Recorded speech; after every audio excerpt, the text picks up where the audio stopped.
हम भारत जो है न्यू एजुकेशन पॉलिसी बनाई है अभी गवर्नमेंट ऑफ इंडिया ने, और हम लोग ज्ञान के क्षेत्र में बहुत पिछड़े हैं। हम कभी जगत गुरु रहे हैं। तो मेरा ये मानना है कि मैं खाली अपना एग्जाम्पल नहीं दे रहा, क्योंकि मेरा तो असिस्टेंट प्रोफेसर बनने का मन भी नहीं है, और ना ही मैं इंटरव्यू वगैरह के लिए कहीं अप्लाई करता, ना ही मुझे कोई नौकरी चाहिए, क्योंकि मैं उस चीज़ से थोड़ा ऊपर हो गया। तो मेरा मकसद ये है कि पहले तो मुझे ये मानना है कि जो हमारे देश में जो मेरिट है और जो टैलेंट है उसको उसकी जगह मिलनी चाहिए, चाहे उसमें मेरे जैसे लोग हैं, चाहे जो मेरे जैसे जो हज़ारों लोग हैं जिन्होंने PhD की हुई है, जिनके पास UGC नेट है, तो इसमें थोड़ी सी ट्रांसपेरेंसी हो। और मेरा पर्सनल एजेंडा भी है कि मेरे जैसे व्यक्ति को सरकार एक ग्लोबल नॉलेज आइकॉन के रूप में प्रस्तुत करे, क्योंकि मेरे अंदर इतना कॉन्फिडेंस है कि मैंने बताया कि मेरे पास 81 सब्जेक्ट की लिस्ट है, और मेरा ये मानना है कि मैं दुनिया के सबसे शिक्षित व्यक्तियों में से एक हूँ, और शायद सबसे ज्ञान का तो कहा जा सकती, ज्ञान की अलग अलग परिभाषाएँ भी होती हैं, लेकिन मैं वर्ल्ड में टॉप में तो हूँ। तो मेरा ये भी एक मानना है कि मैं एक ग्लोबल नॉलेज आइकॉन हूँ, मैं एक विश्व में ज्ञान का सिंबल हूँ, और भारत की तरफ से तो हमारे जैसे लोगों को सरकार प्रमोट करे, हमें उचित सम्मान दे। बस यही मेरी एक पीड़ा है, पीड़ा कह सकते हैं, या इच्छा है। बाकी हमें कोई शिकायत नहीं है, क्योंकि मैंने अगर जो इतना ज्ञानार्जन किया है तो वो इस वजह से नहीं किया कि मैं कोई नौकरी ले लूँ या कुछ करूँ। नौकरी तो मैं UPSC में एग्जाम भी, मैं असिस्टेंट कमांडेंट वाला सेंट्रल पुलिस फोर्स द्वारा वो भी 20 साल पहले का, तो वो कोई मुद्दा नहीं है। तो सर नौकरियाँ मैं और भी क्षेत्र में ले सकता था, लेकिन मैं सिर्फ जानने के लिए पढ़ता हूँ।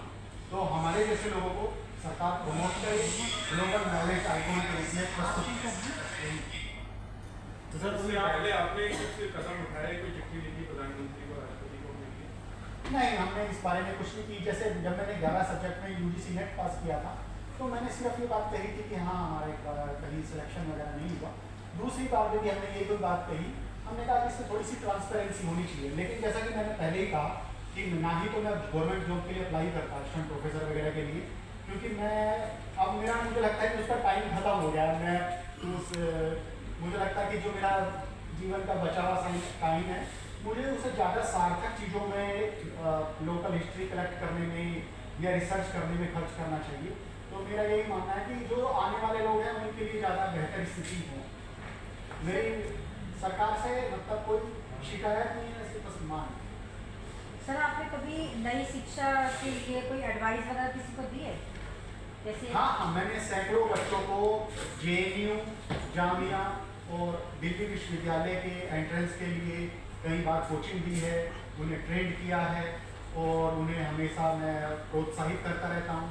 और आजकल के जो बच्चे हैं ना, मतलब जो जैसे मैंने अपने प्रेस नोट में भी लिखा है कि जब मैं 9th में दूसरी बार फेल हुआ तो मैं घर नहीं गया था डर के मारे कि आज पता नहीं क्या हाल होगा। तो मैं भी बहुत डरा हुआ था। तो मेरा मानना है कि ये जो सफलताएं हैं ना, जो अकेडमिक, हो सकता है कोई बच्चा किसी और क्षेत्र में बहुत अच्छा कर जाए। जैसे क्रिकेट का एग्जाम्पल है, IPL ने कितने लोगों को रोजगार दे दिया। सचिन तेंदुलकर का एग्जाम्पल है, कौन पूछ रहा है कि उन्होंने 10वीं पास की थी, उन्होंने शायद बहुत बाद में की। तो ऐसे ऐसे ग्लोबल आइकॉन है। आप किसी दूसरे क्षेत्र में, मतलब मेरा ये मानना है कि गवर्नमेंट को स्किल को तो बहुत ज़्यादा बढ़ावा देना चाहिए।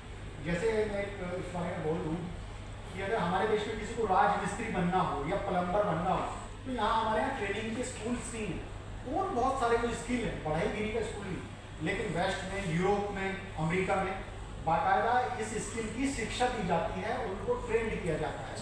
तो हमारे यहाँ मतलब बेरोजगारी से निपटने के लिए ना इस स्किल को बढ़ावा दिया जाए। अगर किसी को मिस्त्री बनना है तो वो मजदूर से शुरुआत करता है, फिर धीरे धीरे वो चिनाई करना शुरू करता है, वो धीरे धीरे, लेकिन उसको बहुत सारी वैज्ञानिक बातें, जो सिस्टमेटिक तरीका है, इन सब बातों का पता नहीं होता। तो हमारे यहाँ जो लेबर भी जो है ना, बहुत अनस्किल्ड लेबर है। पढ़े लिखों की तो बात अलग है मतलब। और AI के दौर में जब बहुत तेज़ी से नौकरियां खत्म होंगी तो बहुत ही चुनौतीपूर्ण है आगे भविष्य। तो सरकार को इस पर बहुत ज़्यादा सोचने की जरूरत है, नहीं तो आगे आगे समाज में संकट खड़े होने की पूरी